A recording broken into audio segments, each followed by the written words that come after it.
This is 3 News Daily.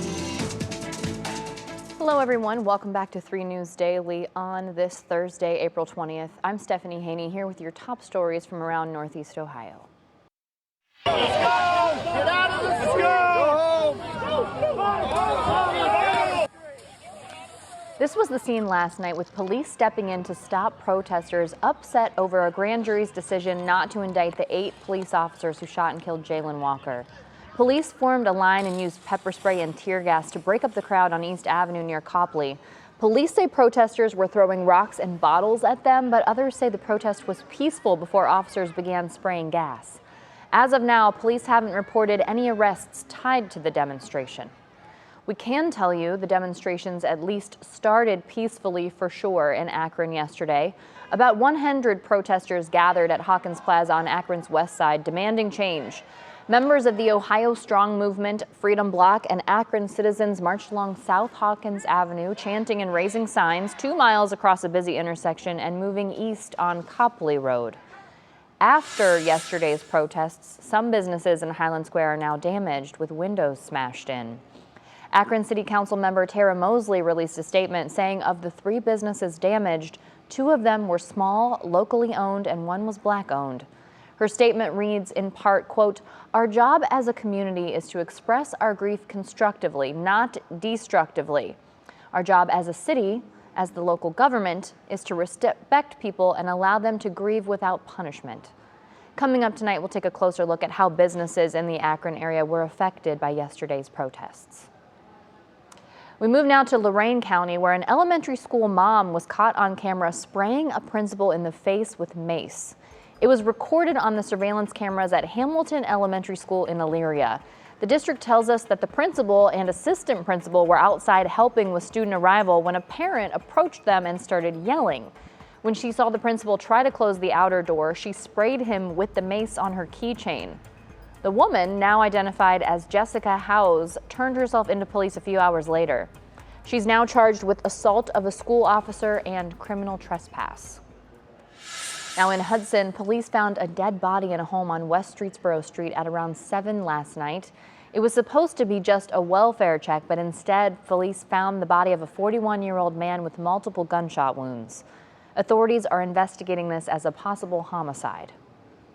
In Cleveland, Mayor Justin Bibb delivered his second State of the City address last night, touching on several issues from public safety to growing Cleveland's economy and how we'll use money from the American Rescue Plan Act, also known as ARPA. Lena Lai has the highlights.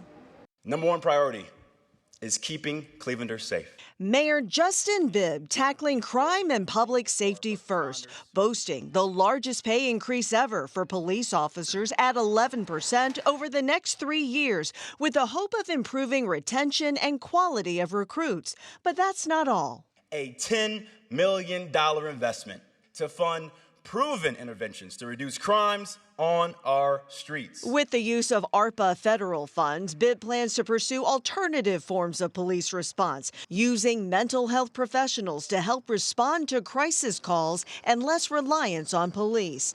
Bibb then turned to Cleveland's economic plan to create a $50 million site readiness fund. ARPA funds combined with public and private money to attract businesses using 1,000 acres of unused land in the city. The goal to indirectly create 40,000 new jobs.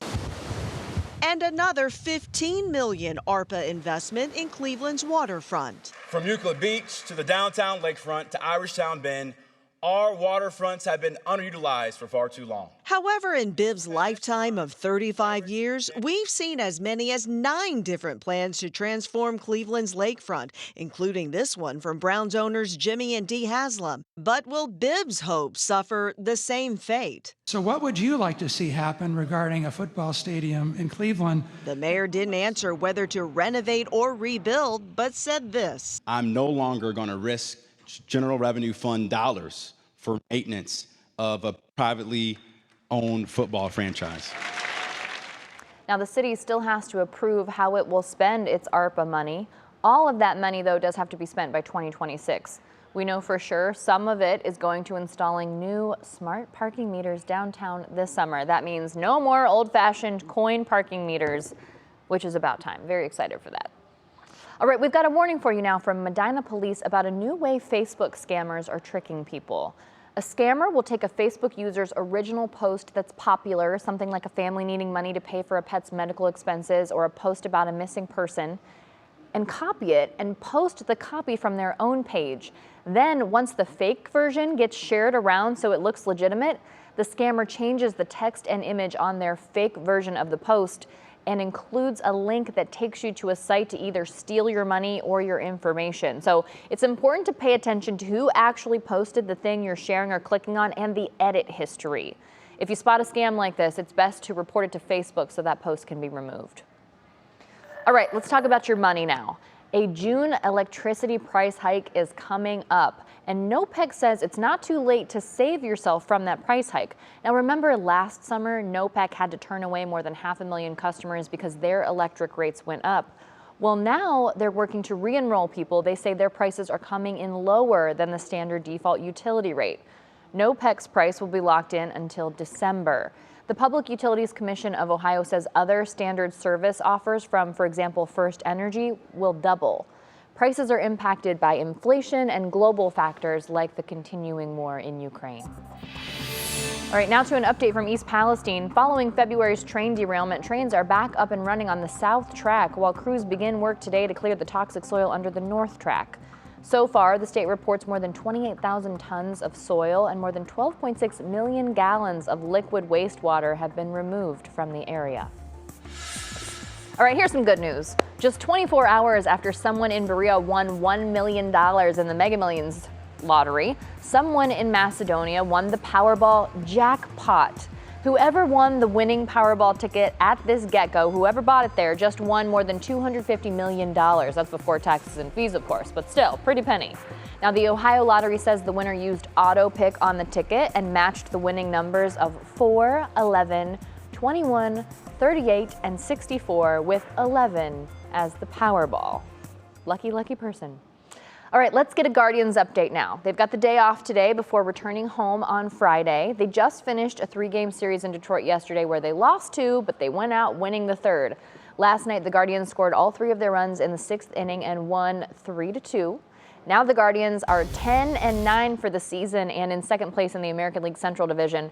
Coming up tomorrow, they start a 3-game series at Progressive Field against Miami, and that first pitch is at 7:10 p.m. Not too long before the Cavaliers playoff game in New York. All right, let's talk science now and our growing STEM series. Today we travel back thousands of years to discover the connection between STEM and Native Americans. Native American culture fueled our understanding of how the environment works and inspired experimenting to make it work better. Our own Betsy Kling shows us how that relationship with STEM is still growing today. Science and technology and mathematics is inherent in the culture and lifeways of American Indian people. Talon Silverhorn teaches visitors to Hale Farm and Village how people lived thousands of years ago here in Ohio. On display for Native American Cultural Weekend, examples of weaving, metalwork, and other disciplines, all rooted in STEM. They developed understandings of the medicines and the compounds that they could use to heal themselves, what they could eat, what they could not eat, the tools that were available to them in the natural environment, and then from there building on that and building a lifestyle that we inherited as modern Native people. One example, the knowledge needed to make stone tools. Once you understand the geometry of that silica bonding, you can make a stone tool out of any silica-based material. Or the chemistry it takes to dye the yarn. Dandelions give you a green-yellow color, while onion skins result in a brown-yellow. There's a bunch of them here at Hale Farm, and so some of the ladies were using red ochre. That one you got to make sure you have enough in order to get a nice red, or it's just going to come out orange. From culture to career, what is being done to get Native Americans in STEM today? We try to tell our kids that, like, we were the first scientists, right? So this is in your DNA. This is part of who you are. This is part of our culture and tradition, right? Sarah Echohawk is the CEO of the American Indian Science and Engineering Society.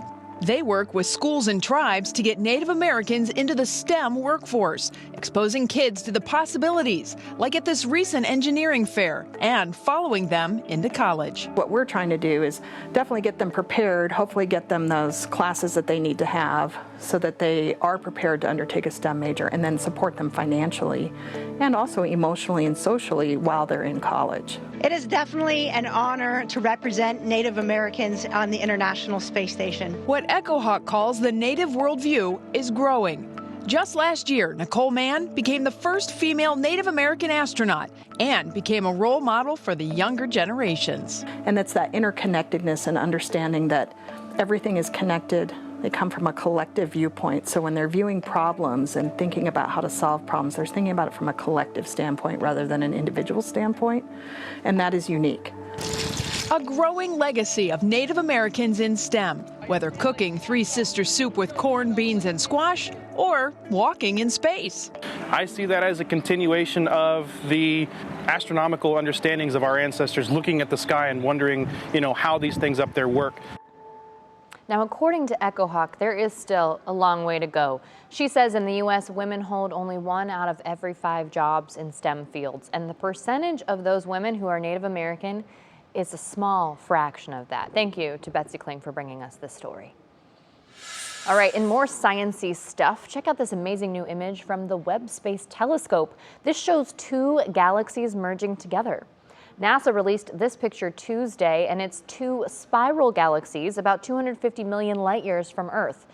Together, it now has a luminosity of more than 1 trillion suns. You can think of that as if a galaxy was a light bulb, the luminosity would be its wattage. And to compare that, our galaxy, the Milky Way, has a luminosity of about 10 billion suns. Trillion to billion, very big difference there.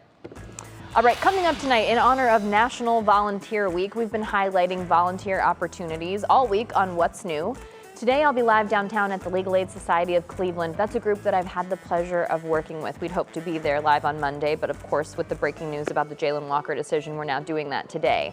So we'll be talking with board members and volunteers about how you can get involved, whether you're a lawyer or not, and how you can get help from volunteers if you need it. I can't say enough good things about the Legal Aid Society of Cleveland. Truly a great organization that we have access to here in Northeast Ohio.